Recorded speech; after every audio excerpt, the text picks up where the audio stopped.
Good day everyone. I'm the second reporter of the chapter 4.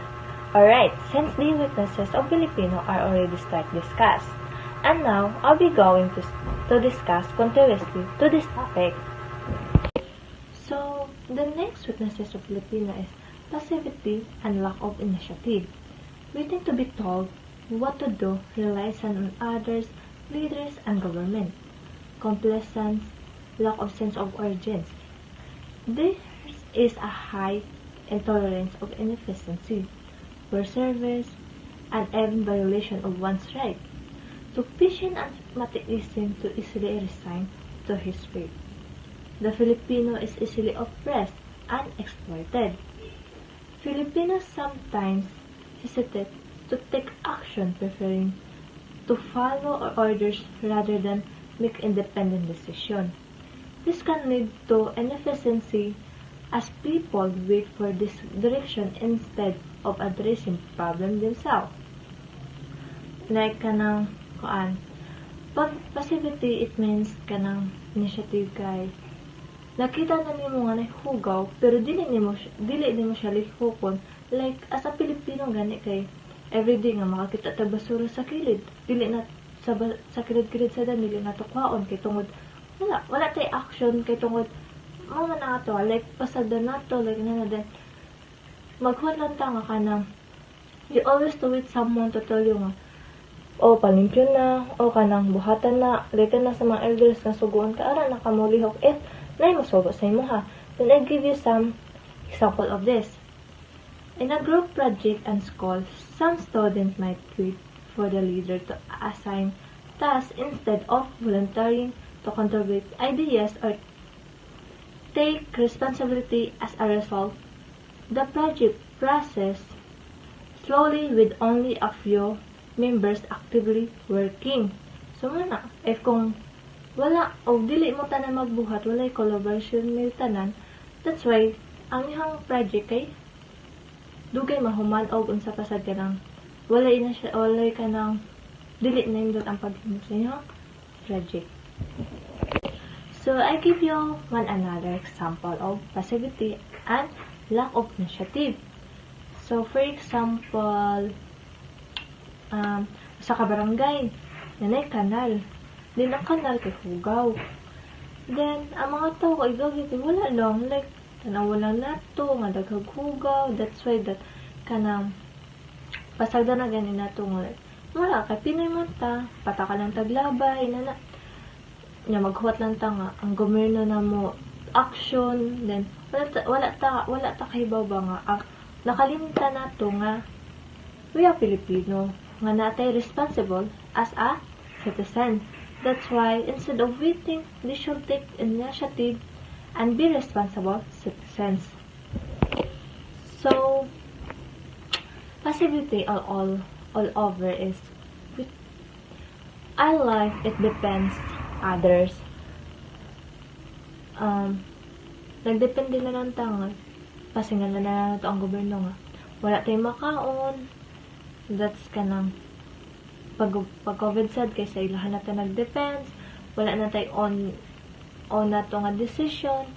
And also, kahit todo rin sad ta sa inefficiency kay tungod bisag nakita na nato nga dili siya ang nga posisyon kay batiyang pagpaagi sa to sa pagserbisyo but wala man tay mahimo kaya atong boses kay dili man paminawon. That's why it's easy to us to shut up our mouth and we don't complain. So the next weakness of Filipino is the colonial mentality. This is the one of the Filipino weaknesses where they are lack of patriotism or of an active awareness, appreciation, and love of the Philippines, and an actual preference for things foreign. Many Filipinos see foreign culture, brands, and lifestyle as a superior to their own, which affects national identity and self-esteem. This mentality often leads to a lack of support for local industries and talents. So, ito kay, ang colonial mentality is mas ganahan ta sa brand sa laing nasod kaysa sa atong brand on sa Philippines. And also, di ba, ato mga gamit ron kay mga sa gadget kay iPhone, mga kan nga mga bag, branded, then also mga mas ganahan patas mga pagkaon sa lain kaysa sa Philippines. That's why colonial mentality is focusing that mas ganahan ta sa lain na own nasod. And I give you one example of this. Kung may fashion trend sa Korea or Amerika, dali kayo musunod ang mga Pinoy. Pero kung naay traditional Filipino clothing like barong or kimono, o say maulaw sila gamay, kay feeling nila baduy or old fashion. They should be proud of their own culture instead or of always looking up to foreign trends. Muna sa kay and one of this kay kanang mas ganahan sila sa lain clothing sa gawas nasod kaysa sa tuang own nga clothing sa Philippines. And also, I give you another example ha. Nagbakasyon. Di ba, kasagaran naman sa Pilipino ron kay mas ganahan pa sila moadto Paris kaysa sa Boracay, mas ganahan pa sila moadto Hong Kong kaysa sa Palawan. That's why nga kanang mas ganahan na sila sa laing nasod magsuri-suri kaysa sa atong Pilipinas. Wala man nila nalibot ang Pilipinas kay mas naglabi man sila sa laing nasod. That's one of the colonial mentality. So, proceed to the next weaknesses of Filipino. Kanya-kanyang syndrome and the antalangkang mentality. Then by chismis integrega and constructive criticism, it is evident in the personal ambition that is completely insensitive to the common good. This results in dampening all cooperative and community spirit and in the trampling upon others' right. Filipinos sometimes prioritize personal success over community well-being, and some even try to bring others down. To prevent them from getting ahead, this discourage collaboration and mutual support. So, kanya-kanya syndrome ang talangkang mentality kay judgment. For example, magdili ta ganahan nga nay maangat sa tuwang isigataw. Mas ganahan ta nga, mas malipay ganita nga, down kayo siya, mas malipay ta magtanaw nga, galisod siya. Kay di man asa Pilipino, kay di man ta ganahan nga kanang nay maangat sa tuwa. If kung nay maangat sa tuwa kay, mangita kag paraan nga ma-down siya. Ma-down siya balik. That's one of the kanya-kanya syndrome and talangka mentality. Also, makakita ka nga kanang iyang sinuotan kay siksik kaayo, manawadayon ka nga kanang samantala ay kanang manana kanang dilim siya angayan. That's why gani like sa Pilipino kay more of judgment and libakela. And also I give you some example of this. Sa classroom ko na ay estudyante nga bright og sigig owner lay uban mahibong og instead of supporting. So I give you some example of kanya-kanyang syndrome ang talangkang mentality. For example, kanang sa eskwelahan, classmate nimo nya naman yun yung mga student nga mga owner nya student kay kinayon something na but na example if ma-honor siya kay inon sa uban student nga ay na-honor man na siya kay tungod sip-sip man na sa maestra kana or sortira na dapat unta isuporta na to ang uban pag tinabangay para mas daghan ang masenso instead of falling each other down. Kay ba't naman kayo as a Pilipino nga mandaot ka sa iya ha sa atong isa kataw matisad kayo sa feeling nga kanang masigira tag wala yung support ang mahita mo ba. That's why we love each other to nga maangat ta pataas dili kay pa down. So the next weaknesses sa Pilipino is lack of self-analysis and self-reflection. the tendency to be superficial and somewhat flighty. At the desk of serious personal and social problems. There is a lack of analysis or reflection and instead satisfaction with superficial explanation and solutions. This refers to the tendency of people to avoid analyzing their own action and decision. Instead of deeply reflecting on their mistake, they often move on without learning from them. So I give you an example of this. When a family faces financial struggle, some people immediately blame external factors such as the government or a bad luck. Instead of reflecting on their own financial decisions, they do not assess whether their spending habits or career choices contributed to their situations. And I give you more example of this. When studies fail an exam, so I give you more example of lack of self-analyzing and self-reflection. When students fail an exam, many of them say the test was too difficult or the teacher did not explain well. Instead of reflecting on whether they studied properly or if they needed to improve their learning habits, they blame external factors without self-assessment. So, lack of self-analysis and self-reflection kay wala nila gina-analyze first ilang kawalingon if gatuon ba sila or kanang nabaday sila saktong buhaton naba sila ang usbon nga habits para ma-improve ilang grado. That's the one of the lack of analysis and self-reflection. So the last weaknesses of Filipino is emphasis on form rather than substance. This lack of analysis and emphasis on form is reinforced by an educational system that is more form than substance. This means that people tend to prioritize appearance over quality or actual value. Instead of focusing on true skills, knowledge, or depth, they give more importance to presentation and aesthetics. So I give you example of this.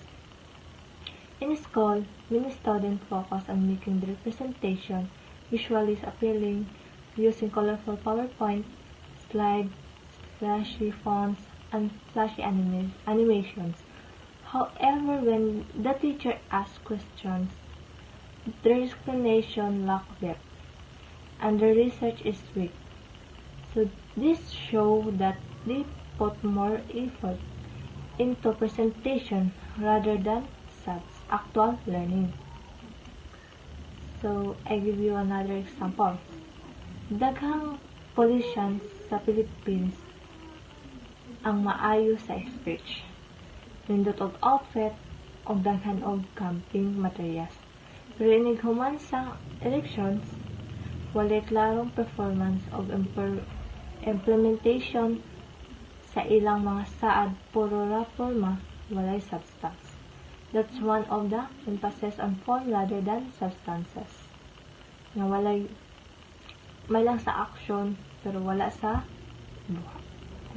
May lang sa action o may lang sa mga saad pero wala ginabuhat. That's one of the samples. So, then the discuss of 8 weaknesses of Filipino. So, this overall talk, these weaknesses show attitudes that need to change for progress to happen. Instead of focusing on appearance, people should develop critical thinking and true competence. Instead of avoiding self-reflection, individuals must learn from their mistakes to grow and improve both personally and as society. So, the image presents various factors that contribute to the weaknesses of Filipino character These weaknesses are deeply rooted in different aspects of society, influencing people attitude, mindset, and decisions. So one is home. Family plays a significant role in shaping a person's character. If a child grows up in a household where everything is handed to them, they may lack initiative. For example, a child who always depends on their parents for everything may struggle to make decisions as they grow older. So the next is social and economic environment. Poverty and equal opportunities and lack of job affect people's motivation to strive for a better future. Example, many Filipinos accept low-paying jobs because they have no other choice even if they are overqualified. And the next is culture and language. Some cultural traits like pakikisama and utang na loob can sometimes hinder progress because they encourage conformity even in the face of wrongdoing. So for example, an employee who says their boss stealing money but stay silent because he treats me well. And the next is history. Our colonial past has influenced our preference for foreign things over our own. Example, many Filipino prefer imported products over locally made ones believing they are of better quality. And the next is religion. Religion provides more guidance but extreme reliance on faith can sometimes lead to passivity. Example, instead of finding solution to problems, some people just say it's up to God. And the next is educational system. So the next is educational system. The education system sometimes focuses more on memorization than on critical thinking and problem solving. For example, many students can recite definition but struggle to applying concept in real life situations. The next is mass media. Media influences people's perspectives and behavior, often prioritizing entertainment over education. For example, more people are interested in celebrity gossip than in national issues. And the next is leadership and role models. The behavior of leaders and influencers affects the mindset of citizens.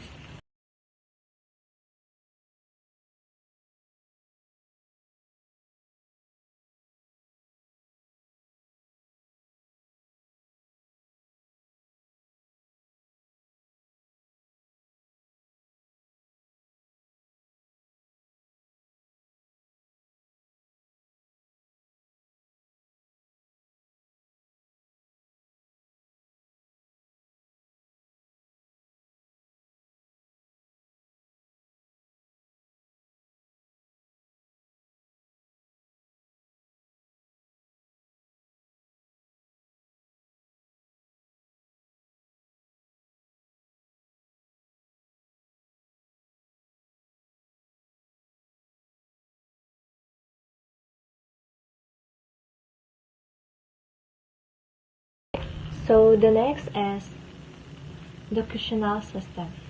The education system sometimes focuses more on memorization than on critical thinking and problem solving. For example, many students can recite definition but struggle to applying concept in real life situations. The next is mass media. Media influences people's perspectives and behavior, often prioritizing entertainment over education. For example, more people are interested in celebrity gossip than in national issues. And the next is leadership and role models. The behavior of leaders and influencers affects the mindset of citizens. If leaders are corrupt, people may start to think corruption is normal. For example, when a mayor or barangay captain is caught stealing but remains in power, people may believe dishonesty is acceptable. And I give you this conclusion like that. These factors shape Filipino character, but awareness of these weaknesses can lead to change, developing critical thinking, nationalism, and accountability can help improve a society and contribute to national progress. That's all the weaknesses of Filipino, and that's all. Thank you.